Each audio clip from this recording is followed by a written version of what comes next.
Muito bem, seja muito bem-vindo, seja muito bem-vinda a mais uma edição do Resenha Cast, o seu podcast de Governador Valadares. Aqui você já sabe, todo dia é dia de episódio novo com uma pessoa diferente de uma área totalmente antagônica do personagem anteriormente entrevistado. E hoje vamos falar de saúde, vamos conversar com uma fisioterapeuta que tem feito por onde em Governador Valadares, principalmente quando o assunto é saúde da família. Falo dela, a fisioterapeuta Rebeca Cardoso, que me dará a honra da sua presença mais uma vez aqui no Resenha Cast.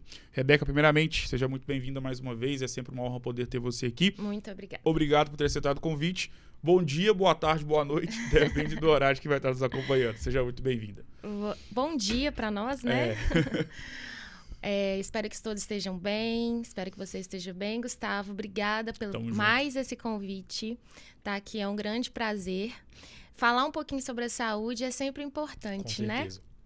E estou à disposição sempre, viu? É uma alegria estar aqui. Alegria toda nossa de poder te receber mais uma vez. E, Rebeca, para começar nosso bate-papo, qual que é a importância de uma fisioterapeuta dentro do núcleo familiar? Nossa, Então, para responder essa pergunta, para começar a gente compreender, né? A saúde, ela é A gente precisa olhar para a saúde, nós, tanto pessoas Sim. quanto profissionais, nós temos que olhar para a saúde aonde ela tudo começa, né? Então, a rede de apoio é muito importante. Independente se tem algum profissional atendendo essa pessoa, se ele tem família, amigos, isso é importante. Então, assim, a ideia do fisioterapeuta na saúde da família é ele compreender todo aquele contexto que aquela pessoa está inserida, né? Dentro do seu contexto familiar. E para ali desenvolver objetivos, desenvolver técnicas, habilidades, junto com o paciente para a melhora do quadro clínico dele. Melhora da saúde. E a gente sabe que a nossa saúde, ela se faz presente mesmo no dia a dia. Com certeza. Né? Então, a casa que você mora faz parte do seu contexto de saúde, a rua que você mora, o bairro, as pessoas que moram com você, os seus vizinhos. Então, toda essa rede de apoio, todo esse complexo de vida, ele é importante para a gente conseguir produzir saúde, né? Então, a gente tem, pensando no contexto social, a gente tem questão da moradia, saneamento básico, acesso, né, a medicações, acesso ao serviço de saúde. Sim. Então, o fisioterapeuta, quando ele entra no ambiente familiar, ele tem que observar tudo isso. Não só a queixa da dor, a queixa dos sintomas, né, do paciente, mas ele tem que compreender qual que é a base desse paciente para, de fato, tratar. E essa base, ela está muitas vezes ligada não só ao aspecto físico, como o aspecto ambiental, Sim. como o aspecto emocional, o aspecto psicológico, espiritual, social. Tudo isso é importante. Então, o fisioterapeuta compreender... O fisioterapeuta compreender essa amplitude, né? Sim. Do que é, de fato, exercer saúde no seu dia a dia é essencial. E ele vai ajudar não só na recuperação do paciente, né? Em promover também a saúde, trazer prevenções também de situações de saúde. O fisioterapeuta está muito ligado com a dor, né? Com certeza. Então, a dor física, a dor emocional, muitas das vezes também acaba interagindo para esse processo de cura. Então, o fisioterapeuta, eu acredito que seja um dos profissionais muito importante para garantir mesmo uma qualidade de vida para esse indivíduo dentro do contexto familiar dele. E sobre o papel do fisioterapeuta, principalmente no núcleo familiar, pensando nas pessoas mais velhas, nos idosos, e eu que acompanho muito o seu trabalho, vejo muito a sua presença em casas e tratando, cuidando e ajudando pessoas mais velhas.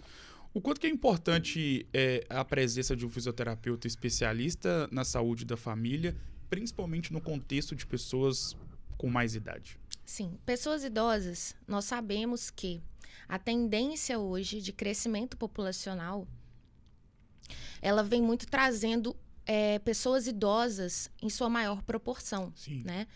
Inclusive mulheres. Mulheres são é uma população que, de fato, morre de menos acidente. Então, elas morrem de menos doenças também, porque muitas das vezes existem esse tabu aí que os homens não gostam muito de procurar o atendimento e quando procura já está naquele estado Sim. que precisa de uma intervenção mais séria, né? Enfim. E a mulher não, a mulher ela procura muitas das vezes já como prevenção e promoção de doença. Então, nós temos, de fato, uma população brasileira e mundial maior de idosos atualmente, né? Então, pessoas idosas, de fato, elas buscam mais assistência em saúde, né? Pensando num contexto de vida e contexto de população, né? Só, claro, que nós temos também crianças, principalmente em algumas especificidades, como a parte respiratória, neurológica. Mas o paciente idoso, a pessoa idosa, ela precisa garantir uma qualidade de vida. Na verdade, todos nós precisamos. Mas a pessoa idosa, ela já está num desenvolvimento, provavelmente, de uma doença crônica, devido aos hábitos de vida que nós, né, habitantes e seres humanos, infelizmente, ainda não cultuamos essa cultura de prevenção, como muitos países, né, que já são um pouco mais avançados, têm essa cultura de prevenção e promoção. Então, acaba que, muitas das vezes, as pessoas idosas, elas ficam à mercê de uma assistência maior, principalmente no Sistema Único de Saúde e outros sistemas também particulares de saúde. Então, geralmente, a pessoa idosa ela é o foco, né, da saúde. A gente tem aí muitas políticas voltadas para isso. Eu esqueci a sua pergunta. Sobre a importância do fisioterapeuta dentro da vida de um idoso. Exato. Eu estava tentando contextualizar, né? Porque eu sou dessas. Mas, Gustavo, então, o fisioterapeuta, na verdade, eu até respondi. O fisioterapeuta, ele está encarregado, principalmente, de tratar esse paciente, trazendo ele uma qualidade de vida e funcionalidade. A pessoa idosa, muitas das vezes, ela vai perdendo algumas funções no dia a dia, né? Devido ao recorrer da idade, devido ao envelhecimento mesmo, que traz algumas repercussões físicas, cognitivas, que nós precisamos trabalhar, né? Claro que não é só com o fisioterapeuta, mas o fisioterapeuta que é o profissional responsável por trazer qualidade de vida e funcionalidade, principalmente funcionalidade. Então, se essa pessoa idosa tem risco de queda e ela já caiu saindo de casa, ela vai perder nessa saída de casa. Ou seja, ela vai diminuir esse contato social. Então, isso já começa a influenciar na saúde dela. Muitas das vezes a pessoa idosa também fica sozinha. Porque a família procura, né, casa, ou procura outras coisas, procura se especializar, então vai para outra cidade estudar, enfim. E nós temos uma grande população precisando desse cuidado mais de perto, né? Porque são pessoas que, de fato, precisam de ter um fisioterapeuta para cuidar dessa funcionalidade no dia a dia. Fazer um arroz, ser independente, tomar banho, sentar, levantar, coisas simples. E muitas das vezes a família, né, está presente. Sim. Mas, em grande parte também, existe aquele idoso, né, existe aquela pessoa idosa que é ela por ela, né? Então, o fisioterapeuta entra muito nessa questão também, de trazer esse aspecto social. Com certeza. Sabe? De trazer ele para a rotina não só do dia a dia, mas para ela voltar a sair. E num forrozinho, por que não? Né? Então, tudo isso é importante para a gente viver, né? Então, seria nesse quesito também. No processo de cura de qualquer pessoa, independentemente da idade, qual que é a magnitude da importância da rede de apoio? Cara, a rede de apoio, eu te falo o seguinte. Todos nós temos dores, né? Dores emocionais. Principalmente trabalhando com famílias, eu observo, assim, né? Todos nós temos aquela... talvez aquela tristeza, aquela angústia, aquele sentimento por algum familiar, né? De abandono, ou sentimentos bons numa família acolhedora, uma família empática, uma família que caminha junto, né? Mas o que acontece? A cura, de fato, ela é necessária, mas eu falo que o processo da cura, ele é mais destacado do que o fato da cura em si, né? Porque o cuidado, ele precisa ser diário. Com certeza. Né? E nós temos hoje doenças, infelizmente, principalmente na população idosa, que são doenças crônicas, que não possuem cura.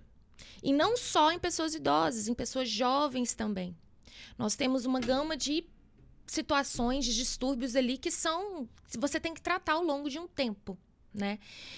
Então, o paciente compreender esse processo, ele entender a dor física dele, ele entender a dor emocional e ele ter uma rede de apoio que faça ele entender aonde ele se situa nesse processo de cura é muito importante.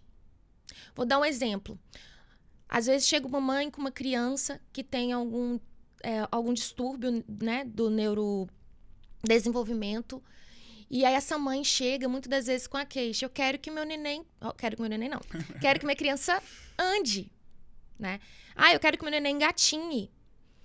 E muitas das vezes, Gustavo, é esse o objetivo que a gente quer mesmo, mas a gente tem que ser realista. Com certeza. E nós, fisioterapeutas, também temos que fazer parte dessa rede de apoio, elucidando o paciente em qual processo que ele está dessa cura, para a gente, de fato, promover objetivos realistas. Exatamente. Em prol da cura. Faz sentido. Mas a cura, ela é pejorativa. É cura do quê? Muitas vezes é uma aceitação do quadro específico daquela doença. E aí a busca passa a não ser só a cura, mas a busca passa a ser trazer funcionalidade, trazer sociabilidade para aquela pessoa, integração com aquela pessoa, com aquele meio que ela está vivendo e uma qualidade de vida melhor para ela e para a família e a rede de apoio que acompanha ela. Porque a gente tem também cuidadores que sofrem muito. Então, a partir do momento que a gente promove uma melhora da qualidade de vida, uma funcionalidade, nós temos uma rede de apoio mais fortalecida. Exato. Né?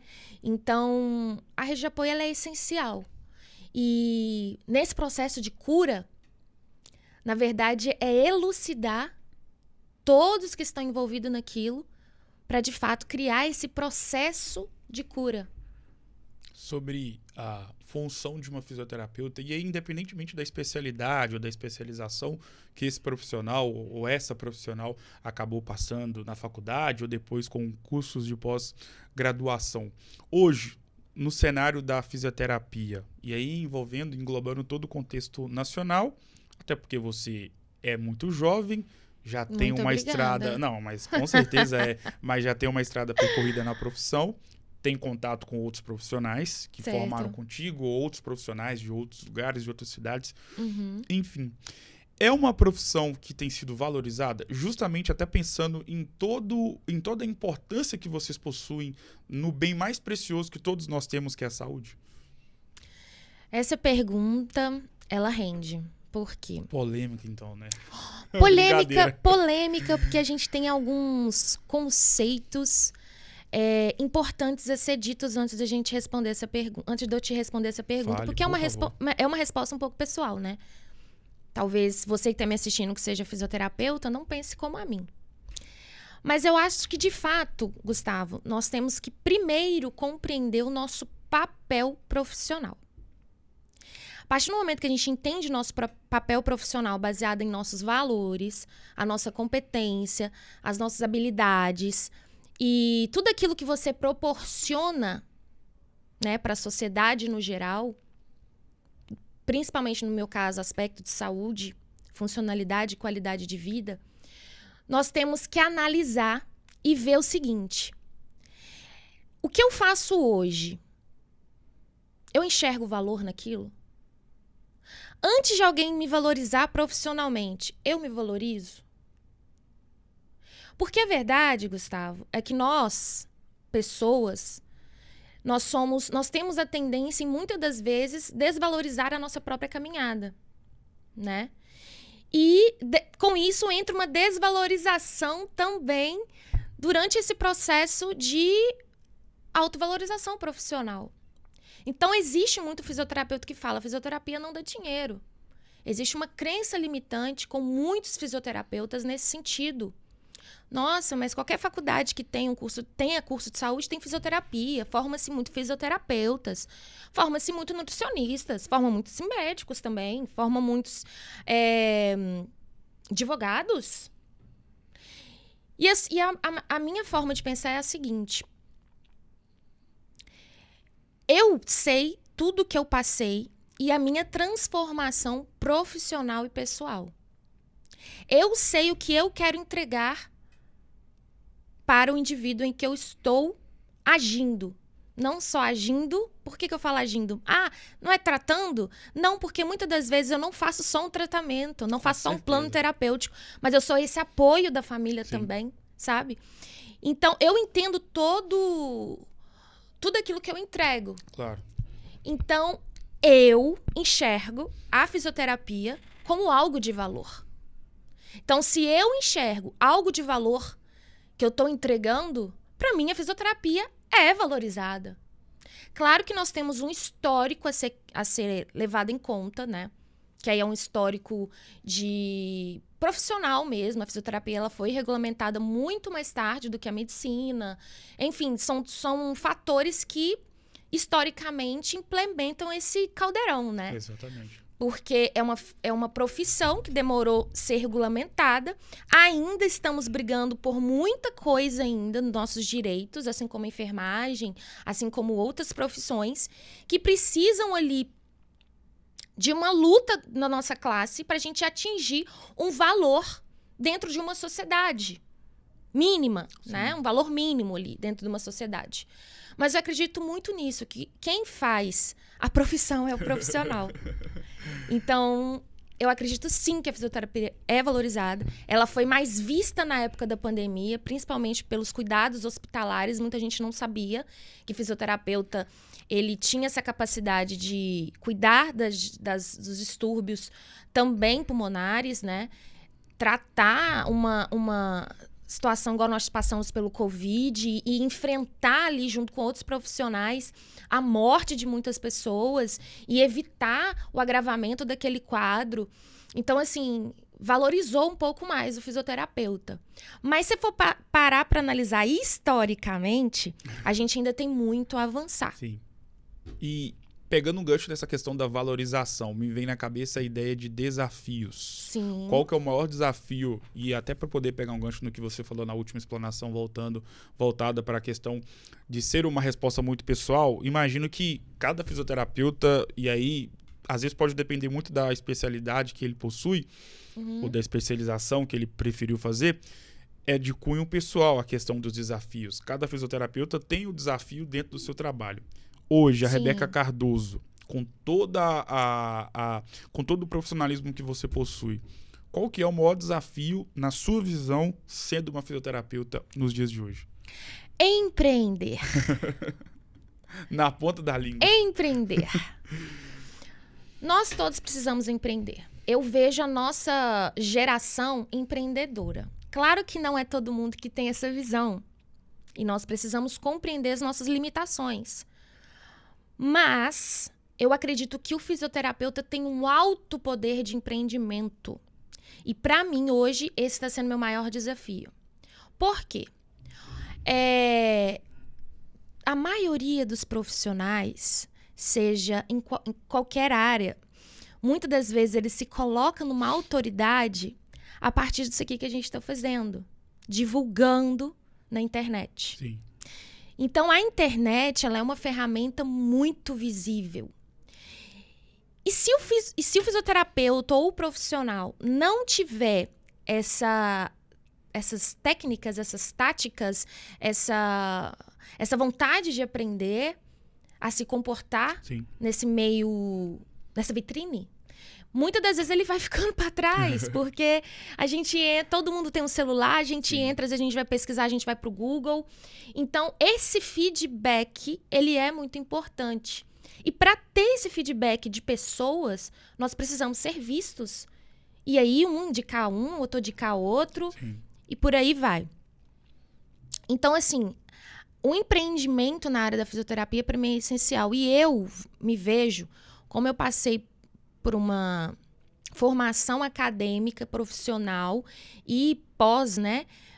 Na pós também foi algo também voltado para a saúde pública. Eu estudei em faculdade pública. Eu trouxe muito isso dentro de mim de trazer retorno para a sociedade, porque foi a sociedade que pagou os meus estudos. Então, eu quero empreender para, de fato, trazer retorno também para a sociedade. Porque a partir do momento que eu preencho ali um valor mínimo financeiro para eu sobreviver e tenho ali meus objetivos e planos financeiros, né, e profissionais traçados, eu consigo compreender dentro do meu valor o que é importante para mim. Também é importante para mim ajudar a sociedade. Fazer alguns projetos. E devolver isso é muito importante. Claro que existe muitas pessoas com CLT que conseguem fazer isso, sabe? Porém, liberdade financeira, para mim, eu acho que traz uma porta aberta para isso. Porque você consegue ajudar ONGs de uma forma um pouco mais substancial, você consegue ajudar aquela cidade de uma forma melhor. Então, eu acho que o empreendimento na fisioterapia, ele precisa ser estudado um pouco mais. Nós já temos muitos profissionais fisioterapeutas que trazem esse contexto de valorização profissional, de entender o seu papel na fisioterapia como profissional e de empreender na área da fisioterapia e saber se vender. O profissional de saúde, muitas vezes, ele não sabe se vender, né? Nós precisamos ter essa clareza para a gente fazer a diferença. E até voltado para tudo isso que você falou, me vem na cabeça a seguinte ideia, porque desde sempre me vinha na minha cabeça a ideia de um fisioterapeuta dentro de um hospital, dentro de uma clínica, de um consultório. Sim. E hoje, acompanhando o movimento de expansão dessa área, eu percebo a quantidade de profissionais que não necessariamente estão alocados dentro de uma clínica, de um grande hospital. Às vezes você consegue perceber um excelente trabalho sendo produzido por um fisioterapeuta, através das redes sociais, por exemplo. Um fisioterapeuta avulso, no sentido de ele tem o trabalho dele, ele tem a formação, ele atende na casa das pessoas, atende dentro de um hospital, mas não necessariamente é aquele profissional que fica preso ali dentro de um consultório, dentro de uma clínica, dentro de um hospital, e vai ao encontro nisso que você falou, que é a questão do desafio de empreender dentro da fisioterapia. Porque, por exemplo, e me corrija se eu estiver errado, o seu nome hoje, ele virou uma marca dentro da fisioterapia. Amém. Porque você vende o seu nome para poder atender as pessoas. É por aí. Olha, eu vou te dizer que eu não acho que eu vendo o meu nome, não. Eu acho que os meus pacientes vendem o meu nome por mim. Sim, famoso boca a boca, né? Que faz muita diferença. Exatamente. E ontem, por exemplo, eu estava atendendo uma paciente e aí chegou a filha dela e falou: Rebeca, estou sabendo, porque ela é manicure, né? Sim. Estou sabendo que você está atendendo outro paciente aqui no bairro, fulano. Fui fazer a unha da esposa dele, da filha dele, eles falaram: ai, adoram você, que não sei o quê. Então, assim, eu já atendia. Então, ela já me conhecia por outras pessoas que indicaram. E aí, o fato de eu atender outra pessoa que fez conexão com o nicho do trabalho dela, e isso foi positivo, foi um feedback positivo, isso acaba fazendo o seu nome. Você acaba se firmando dentro de uma solidez, uma robustez profissional. Então, claro que eu gostaria sim, né, de entregar mais conteúdo, de me colocar mais à disposição da internet também, para ajudar outras pessoas que não estão em tratamento comigo, mas eu te falo que o início, né, a gente vai rompendo ainda essas barreiras e eu tô nesse processo. Mas, Gustavo, o que solidifica um profissional, você sabe, é os frutos. Sim.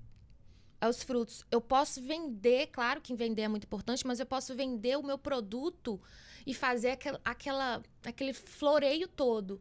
Mas se o que eu entrego não vai de acordo com aquilo que eu estou criando dentro do meu marketing, não vai solidificar. Não vai valer. Então, a entrega é muito importante. E quem solidifica é quem recebe, né? Com certeza. Quem fala, quem passa a informação adiante. Já se emocionou com a cura de algum paciente? Ou seja, o processo final, você se viu ali totalmente emocionado por tudo que esse paciente foi capaz de fazer através do seu trabalho. Aí você falou a palavra, para mim, muito importante, sobre capacidade. Não necessariamente foi um fato de cura. Sim. Porque, como eu te falei, tratamentos fisioterapêuticos podem ser pontuais. Por exemplo, quebrei uma perna, caí de moto, e ali eu vou cuidar e tudo mais, e beleza. Voltei, reestruturei as funções, tá tudo ok. Só que esses ok, é fácil, é rápido, curou, Sim. né? Colou o osso ali, acabou, curou. O músculo voltou ao normal. Só que o que mais me emociona são os pequenos objetivos alcançados dentro de uma complexidade e uma capacidade relativamente limitada. Por exemplo, vou falar a última vez o que me emocionou, porque eu me emociono direto, porque eu sou emocionada. Eu sou uma pessoa emocionada. Sim. E gosto de ver meus pacientes progredindo. Sim. Mas o que mais me emocionou atualmente foi, eu atendo uma paciente, eu gosto muito e adoro atender também paciente neurológico. E geralmente pessoas idosas têm esse comprometimento cardiovascular, né, uma hipertensão, pós-Covid, aí fica uma Covid, né, prolongada. Sim. Às vezes tem algum comprometimento de uma AVE, uma doença arterial, enfim. Então, a gente vê esse complexo todo. Sim. Mas nós temos também casos neurológicos. Só que isso me chama atenção porque não é uma pessoa idosa. Essa me chama atenção porque é uma pessoa nova. Ela tem a minha idade e ela descobriu uma doença progressiva e neurológica, né, progressiva aos 17 anos. Nossa. E desde lá ela vem traçando ali aquele caminho com o tratamento fisioterapêutico. Inclusive, eu conheci ela no meu estágio pela UFJF, onde ela foi atendida por outra profissional, hoje formada. Porém, nós temos que ajudar umas às outras, né? Essa profissional, a gente discutia muito o caso dela, então eu lembrei dela. Ela entrou em contato comigo, nós estamos fazendo o atendimento.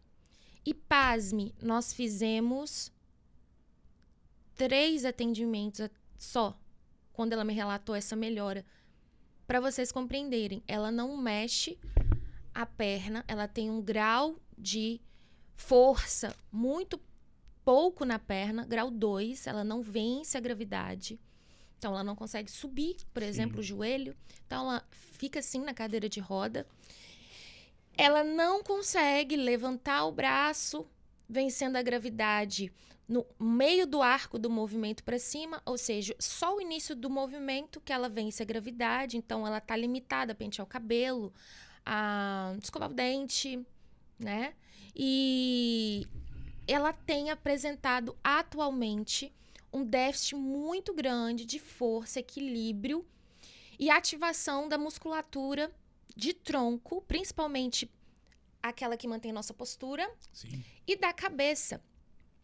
E aí, quando a gente vai jogar para um neurodesenvolvimento, é basicamente, se for analisar, né, fazer para ter ali uma base, para a gente compreender os objetivos que a gente vai tratar na neuroreabilitação, a gente observa que ela tem ali, né, na parte motora, um desenvolvimento de um bebê. Né? Então, a gente precisa tratar isso. Claro. E aí, quando eu cheguei na casa dela, ela estava deitada a primeira vez e ela não conseguia levantar o pescoço. Para sentar, ela não tinha aquele equilíbrio e apoio direito nas mãos. E aí, a gente tem treinado muito isso. Fortalecimento primeiro de tronco, cabeça, braços, para ela ser mais funcional dentro de casa. Nós fizemos a 3ª vez e ela ficou toda feliz porque ela conseguiu ela só rola para um lado, né, na cama. Ela conseguiu iniciar o rolar para outro lado e conseguir, com a mão, pegar algo que estava no ambiente ali, que ela não conseguia Sim. antes. Então, ir atrás do objeto e pegar, ela não conseguia de um lado. E aí, em 3 atendimentos, ela conseguiu. E aí eu te falo, claro, o fato de treinar a funcionalidade é importante, mas eu acho o fato, principalmente, de você ter uma rede de apoio. Claro. Isso me emocionou, porque ela é sozinha em Valadares, ela não tem mãe, ela não tem pai, ela só tem uma irmã que mora em um bairro muito distante dela, e ela mora sozinha numa casa. E muitas das vezes eu chego lá, o emocional dela tá horrível. Claro. Horrível. Mas o fato dela já estar me vendo quase todos os dias, a gente tendo um apoio ali, eu sendo um apoio para ela e ela sendo um apoio para mim, né, a gente vai vencendo essas barreiras e ela já tá entendendo que ela pode sim conseguir. Então ela me mandou uma mensagem o seguinte: Rebeca, eu tô toda feliz, porque eu consegui rolar um pouquinho pro outro lado e pegar algo que eu não tava conseguindo do outro lado. Às vezes ela já até poderia estar conseguindo, mas o desânimo, a falta de motivação, sabe? Tudo isso não tinha motivação para ela fazer aquela atividade. E com a fisioterapia, a gente não só treina a parte motora, mas essa parte cognitiva e mental. Então, isso me emocionou esses últimos dias, porque eu fiquei imaginando, gente, imagina você numa cama o dia inteiro e não consegue virar na cama para pegar um controle. Tem que deixar tudo virado de um mesmo lado, deixar tudo aqui, água, controle remoto, enfim. Então, essa história é muito bonita. Você que é minha paciente, você sabe quem é. Eu te admiro muito. Você é uma mulher incrível, forte, batalhadora e, acima de tudo, pensa na sua saúde em primeiro lugar. Não desiste disso, nós estamos juntas. Um beijo pra você. Com certeza. E sobre essa parte mental e emocional, não só do paciente, mas principalmente de você, enquanto fisioterapeuta. E aonde eu quero chegar? Quando eu converso com um médico, com uma enfermeira, por exemplo, que também são profissionais da área da saúde, eu sempre faço essa pergunta em relação à questão de como lidar com o fator psicológico seu, de um médico, de uma enfermeira, que constantemente ou diariamente com vocês convivem com situações onde você ali precisa ser profissional, mas ao mesmo tempo dentro de você, e todos nós somos seres humanos, acabamos sentindo e somos passíveis de emoção, obviamente. Às vezes, ou diariamente, você se depara com uma situação muito triste, muito forte, que ali você pode não desabar, mas quando você chega em casa, você lembra desse paciente ou da paciente e fala, meu Deus... às vezes eu estou reclamando de uma situação ínfima na minha vida e olha o que essa pessoa está passando. Como é que você faz para poder lidar com o fator psicológico da Rebeca Cardoso? Gustavo, você fez essa pergunta na primeira vez que eu vim, você lembra? E eu falei que eu faço terapia, né? Faço acompanhamento na minha saúde mental, que eu acho necessário. Mas não vou entrar nesse mérito hoje. Eu vou falar da seguinte maneira. Por incrível que pareça, eu sei que eu entrego muitas coisas com a fisioterapia, mas meus pacientes também me entregam tantas coisas. Que bom. E eu te falo que quando eu tô nesse pensamento de, nossa, meu Deus, eu tô reclamando de barriga cheia, vamos dizer assim, e penso no outro de uma forma humanizada, eu penso da seguinte maneira, mas eu não sou melhor que ele e ele não é melhor que eu. Claro. E isso me passa uma força muito grande, porque o paciente compreende que nós estamos aqui. Então, eu te falo que a comunicação ela é muito importante. Fazendo atendimentos domiciliares, né, que eu tenho bastante paciente domiciliar, eu tento manter a comunicação mais direta e empática possível, sabe? Eu não gosto de rodeios e eu não gosto de mascarar algo. E uma coisa que eu aprendi também é que a gente tem que ser verdadeiro com o paciente, sincero com o paciente. Falar, olha, isso aqui agora a gente não consegue fazer. Mas a gente consegue começar por aqui, fazer isso aqui para atingir esse objetivo. Sim. Então, a comunicação ela é muito importante porque ela nivela expectativas. E aí eu me frustro menos, porque eu entreguei aquilo que de fato nós alinhamos. E o paciente também sofre menos porque ele traz para a realidade o que de fato é. Ele não cria uma fantasia do tratamento fisioterapêutico, né? Porque nós temos uma progressão. Por isso que eu falo assim, respeito todos os profissionais que fazem diferente de mim, mas eu gosto de vender tratamento. Eu não vendo sessão. Eu vendo tratamento. Então, eu sento com a família, apresento o meu diagnóstico fisioterapêutico e falo, ó, provavelmente a gente vai ter um prognóstico X, tantos meses, tantos dias, tantos anos, né? Por que não? Claro, tem alguns que, infelizmente, tem que ficar ali 1 ano. Então, assim, isso é muito verdadeiro. Então, assim, porque rola essa desmotivação do paciente. Rola em algum momento essa desmotivação profissional se o paciente não atinge aquele mínimo que a gente estipula ali na nossa cabeça de prognóstico. Então, é muito importante a comunicação, principalmente no início, de alinhar as expectativas do tratamento fisioterapêutico. E eu aprendi também com uma professora, Érica, beijo, te amo. Uma professora que me ensinou muito sobre o capacitismo. Você não precisa ter pena de ninguém. Nossa, mas aquele paciente, uma criança... Você não tem que ter pena. Você tem que enxergar as qualidades e trabalhar em cima das potencialidades. Sim. Então, essa ideia de vitimismo, de capacitismo, não fica legal. Então, isso é uma coisa que me ajudou muito na formação compreender isso e me ajuda muito até hoje. Então, sempre quando eu penso, nossa, ela não consegue fazer isso. Mas o que ela consegue fazer que eu vou promover uma melhora futura desse objetivo Sim. que ela não consegue fazer.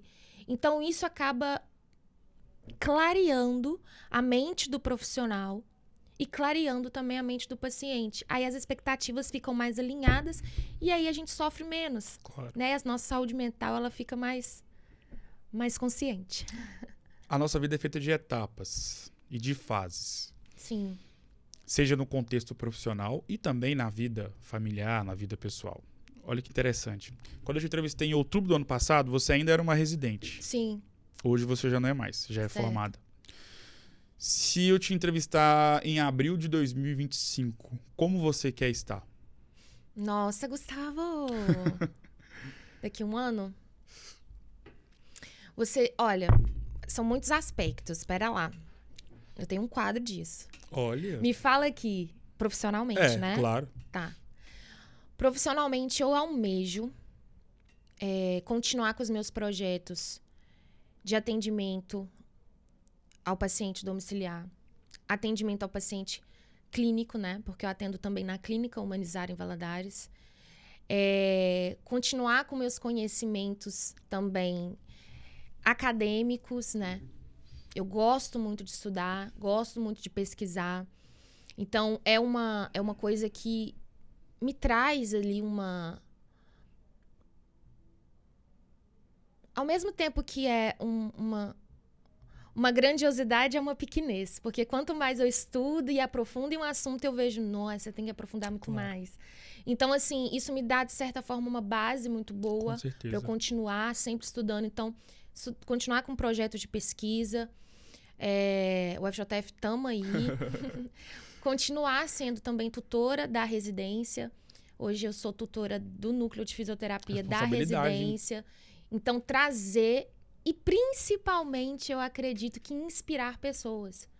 Que amanhã, que ano que vem, eu tenha condições e sabedoria profissional, pessoal, para influenciar pessoas no meu meio. Seja ele no meio da saúde, seja ele no meio profissional, seja no meio pessoal e outros profissionais, assim como você, assim como que isso. fisioterapeutas. Esse é meu objetivo. Muito obrigado mais uma vez por ter aceitado o convite. É sempre uma honra poder te ver e te receber e principalmente falar sobre questões tão importantes voltadas para esse universo da fisioterapia, principalmente na fisioterapia voltada para a saúde da família. Obrigado. Talvez vai ser preciso a gente fazer uma outra entrevista só em abril do ano que vem. Talvez pode ser antes, claro, fica a seu critério. Nossa, você que manda. Com certeza. Obrigado mais uma vez, sucesso e as portas estão escancaradas para você poder voltar. Muito obrigada. Um abraço para vocês. Fiquem com Deus. Se cuidem. E adiciona o @, aí, @BecCardoso Físico. Com 2 Cs. Com um C, Gustavo. Não sei de onde você tirou isso. Brincadeira. Obrigado mais uma vez, Eu agradeço. Rebeca. O Resenha Cast de hoje vai ficando por aqui. Um grande abraço e eu volto em uma próxima oportunidade. Até mais.